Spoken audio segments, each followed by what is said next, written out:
and welcome back to the Agenda podcast with your host, Alex Page. The Greys, their agenda, observers, experimenters, or are they something else?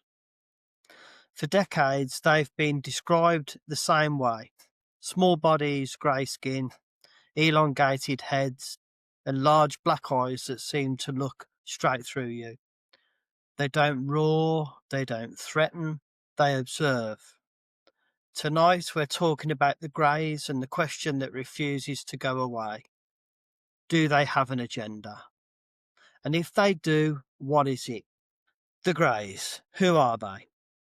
They are arguably the most recognisable beings in modern UFO lore. Reports of them exploded in the late 20th century, particularly from the 1960s onward, and their descriptions have remained strangely consistent across countries, cultures, and decades. Witnesses often describe them as between 3 and 4 feet tall, thin, fragile-looking bodies, long arms and fingers, minimal facial features, and those black, iconic, almond-shaped eyes. But it's not their appearance that upsettles people the most. It's their behaviour. They rarely speak, and when they do, it's usually described as telepathic. They don't show emotion as we understand it, and during alleged abduction experiences, they seem focused on procedures and not conversation, which raises the obvious question. If these beings are real, what exactly are they doing? The abduction pattern. One of the strongest arguments people make for a deliberate agenda is the repetition found in abduction reports. Across thousands of testimonies, certain elements appear again and again. A prime example, I've just done a podcast with Chris and Sean O'Leary, and I then listened to a podcast on the Quirk Zone with Jim, and literally the chap on there, Marvin Jacobs, was saying exactly the same experiences that I heard from Chris and Sean. Being taken against one's will, paralysis or inability to move, a clinical environment, physical examinations, focus on reproductive organs, memory suppression, and missing time. Many abductees report being returned with very little explanation sometimes, with vague messages about humanity, the planet, or future events, but rarely with clear answers. Are these Greys lying to us? If these experiences were random or chaotic, you'd expect far more variation. Instead, what we see is structure. The structure implies purpose. The genetic experiment theory. One of the most discussed theories is that the Greys are involved in a long-term genetic program. According to this idea, Greys are studying human biology, collecting genetic material, and possibly attempting to create hybrids. Chris and Sean O'Leary from New York, who I interviewed just the other day, told me that they'd met their hybrids. Some abductees claim to have been hybrid beings, part human, part grey, or told they have contributed genetic material without consent. Why would this matter? Supporters of this theory suggest several possibilities. The Greys are a dying species trying to preserve themselves. They are adapting to Earth's environment, or they require human DNA to survive long term. What unsettles people most is not the idea of experimentation, but the idea that it's been happening quietly, systematically, and for generations. Are the Greys even aliens?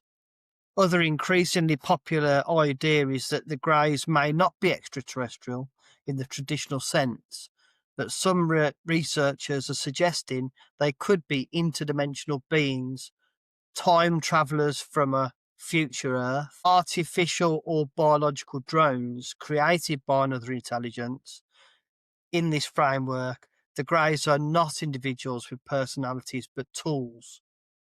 That's not the feedback that I've had from the witnesses that I've spoken to. They are very much individuals and can be grumpy, can be a little kinder, but they definitely know how to lie and how to trick us. This could explain their emotionless behaviour, their repetitive actions, their lack of culture or individuality. If they are biological constructs like AI entities, then their agenda may not be their own at all. They could simply be carrying out instructions. The observer hypothesis. Another possibility is that the Greys are observers rather than conquerors. They don't appear to build bases in plain sight. They don't openly intervene in human affairs. They don't announce themselves. Instead, they watch. Some compare them to wildlife researchers tagging animals in the wild, interfering only when necessary, collecting data, then withdrawing from this perspective. Abductions aren't malicious, they're clinical, cold, detached, but purposeful. They raise a deeply uncomfortable thought. What if humanity is being studied the way that we study endangered species? Why the secrecy? If the Greys have an agenda, why not reveal themselves openly? Several explanations are often suggested. Humanity is not physically ready. Disclosure would cause societal collapse. Their work requires secrecy to remain effective, but there's also another angle. What if the secrecy benefits us and not them? Some argue that sudden confirmation of non-human intelligence could destabilise belief systems, undermine governments, redefine humanity's place in the universe. In that case, the Greys' silence may be less about control and more about containment. Psychological interpretations. Of course, no discussion of the Greys' agenda is complete without addressing scepticism. Psychologists point out that sleep paralysis can cause vivid hallucinations. Cultural imagery influences experiences. Memory regression can be unreliable. From this view, the Greys aren't external beings at all, but symbolic representations created by our own human mind. Yet critics of this explanation ask, why do people cross cultures? Across cultures, ages and backgrounds, describe the same beings, often before they've been exposed to the imagery. Is this a coincidence? Cultural contamination? Or something deeper? So the moral question is, perhaps the most important question isn't whether the Greys exist, but what their actions say about them. If they are real, and if abduction accounts are accurate, then their agenda appears to prioritise efficiency over consent, observation over empathy, outcomes over ethics. That doesn't make them evil, but it does make them alien in the truest sense. Their morality, if they have one, may not align with ours at all. So my closing thoughts are, do the Greys have an agenda? If you believe the accounts and the patterns, it suggests yes. But whether that agenda is survival, research, observation, or something we haven't yet imagined remains unknown. And perhaps that's the most unsettling part. Because if they are watching us and studying us and deciding something about our future, then the real question becomes, what is it they are doing? Is this an invasion? Are they taking over by stealth? Leave your comments below. I'd love to get people's thoughts on this. Thanks for watching.